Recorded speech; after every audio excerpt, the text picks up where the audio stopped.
Hey you guys, welcome to another episode of the Beauty Business Babes podcast. For those of you guys who are watching me on YouTube, hello, I haven't been here in a long time. So I decided that today I'm going to actually record my podcast episode. So I hope that you guys love it. And for those of you guys who are listening on the Beauty Business Babes podcast, I want you guys to know that I do have a YouTube channel, kellyantv.com. I talk a lot about spray tanning in that realm of my social media, but feel free to check it out because I do give tips on marketing and other beauty business professional advice as well. So today we are going to dive in on 6 ways that you can get more clients coming to your business. So whether you're a solopreneur, whether you own a salon, maybe you do things mobile, doesn't matter. This is all going to pertain to you as a service-based provider. So what we're going to talk about are 6 tangible ways on what you guys can do to actually have clients finding you. Number 1 is online listings. So if you have not put yourself online, this is going to be one of the best ways to get found online, obviously.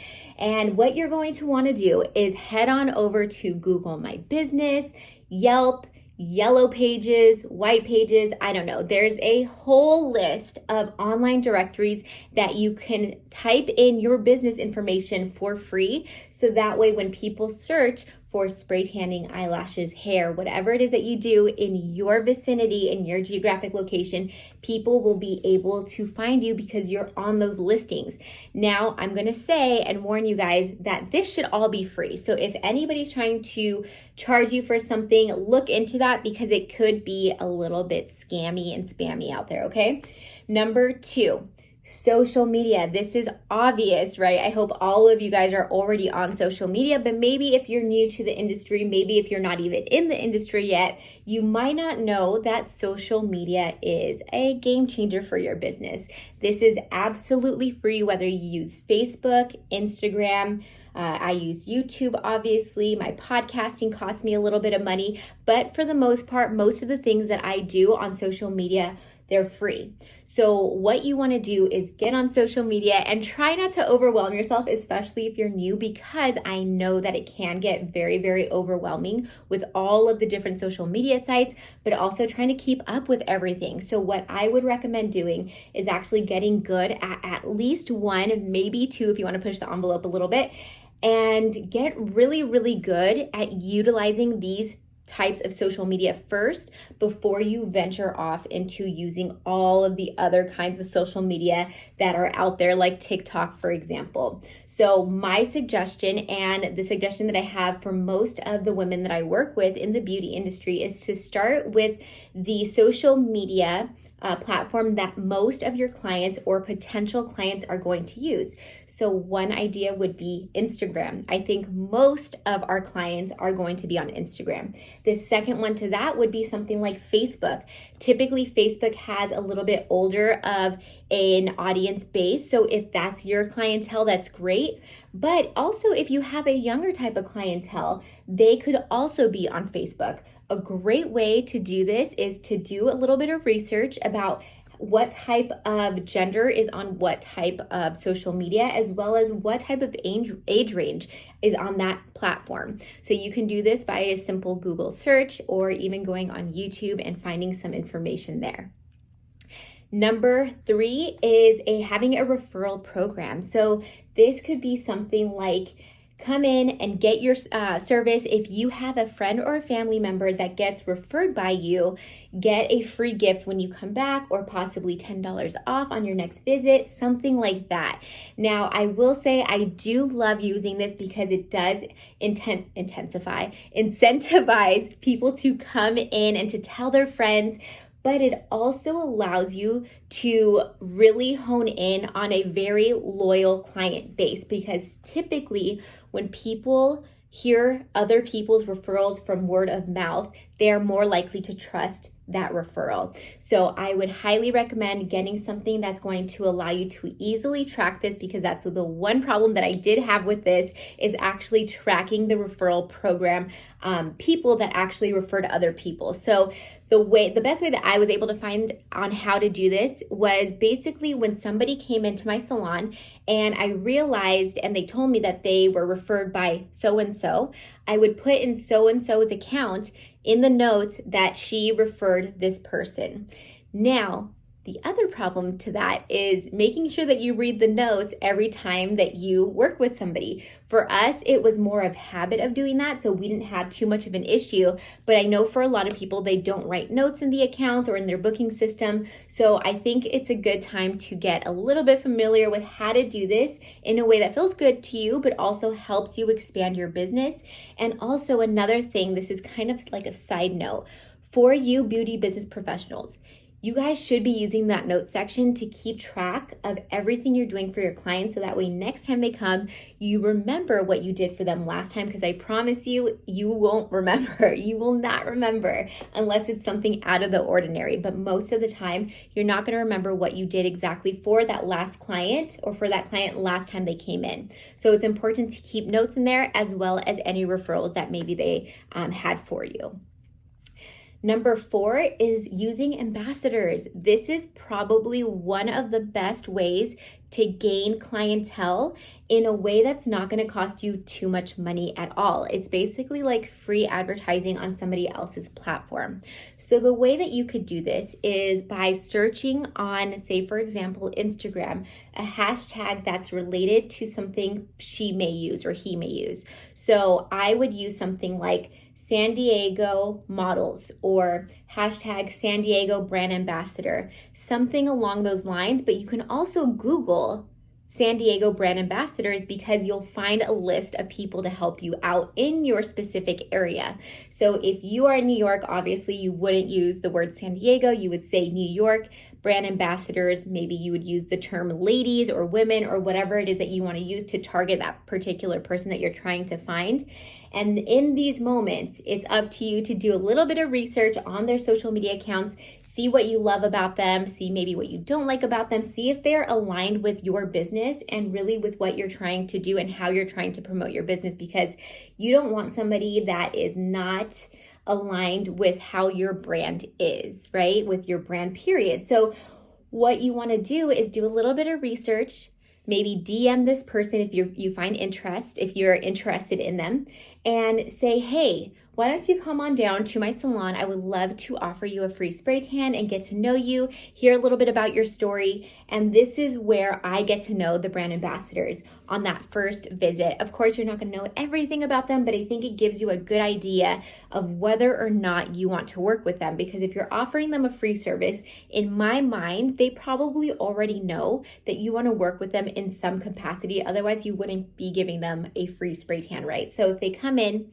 get that free spray tan, and they don't mention you on Instagram, or they seem a little bit off, or maybe you had to keep on reminding them, maybe you did have an agreement, to post something and you had to keep on reminding them, those are all red flags for somebody that I personally wouldn't want to work with. So a couple of things that I do pay attention to is obviously like the vibe. Are they cool? Are they in alignment with my brand? Are they somebody I can see myself working with long term?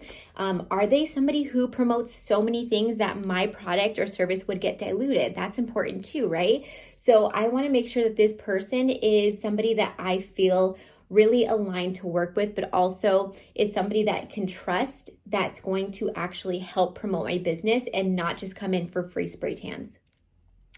Number 5, you can also do something on networking or on Instagram Lives where you basically reach out to people who work with your ideal client in your area.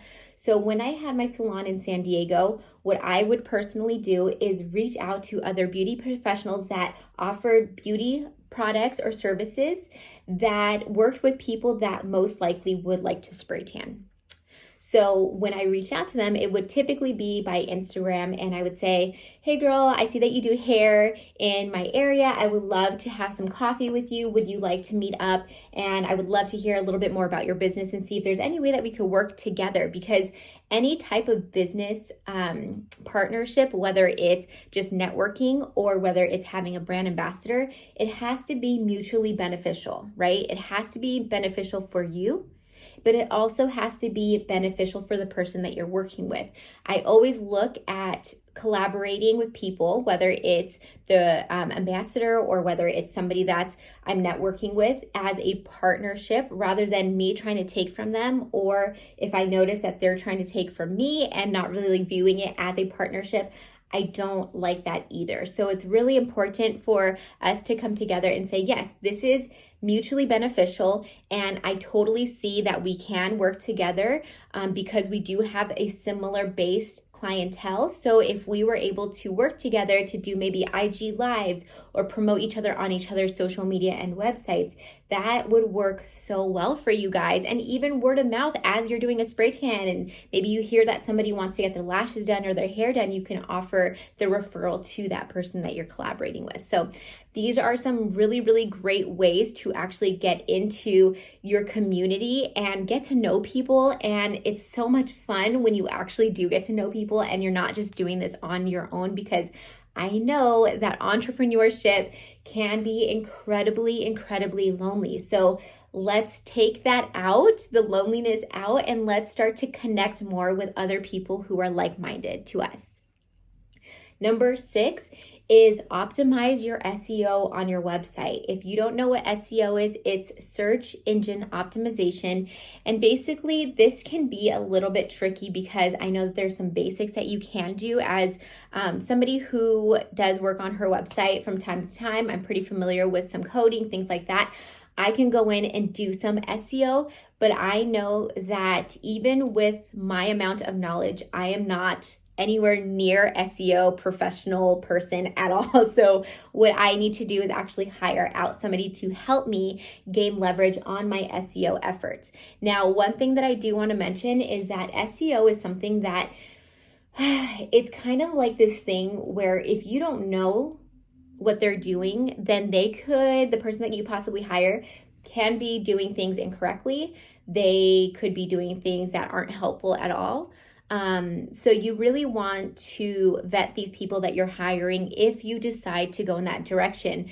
But if you are in a place that isn't very competitive, so somewhere that's like maybe a smaller town that doesn't have a lot of beauty business professionals that are doing exactly what you're doing, you could get away with researching this on your own and really putting forth the effort of learning SEO and doing it on your own.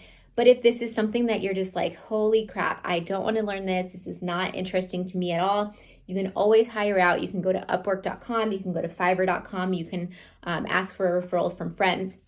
I would highly recommend hiring somebody that has great reviews, that works with a lot of people, that has a great reputation, because obviously, like I mentioned earlier, if you guys don't know how to do this, it's going to be really, really difficult for you guys to actually see that they're doing anything. So SEO efforts do take time. It takes, it's very tedious and it takes a while for you actually to see it working. So even if you do this on your own and you go on the back end of your website, you start doing some SEO strategies, then you're not going to see the things that, you're not going to see it happen right away. You're going to see this progression happen over months and possibly a little bit longer, depending on how much competition you have for those specific keywords in your particular area. So do some research on search engine optimization. If you know this and you can tackle this on your own, I would say just go for it if you have the time and energy. But if you are tapped out on the time and the energy, hire this out, because again, it can be very tedious. But it's important for you to optimize your SEO so that way you can get on the first page of Google searches or Yahoo searches or any other searches for that matters. I hope you love this episode of the Beauty Business Babes podcast. Leave some comments. I would love to hear about how you guys enjoyed this episode and if this was helpful for you.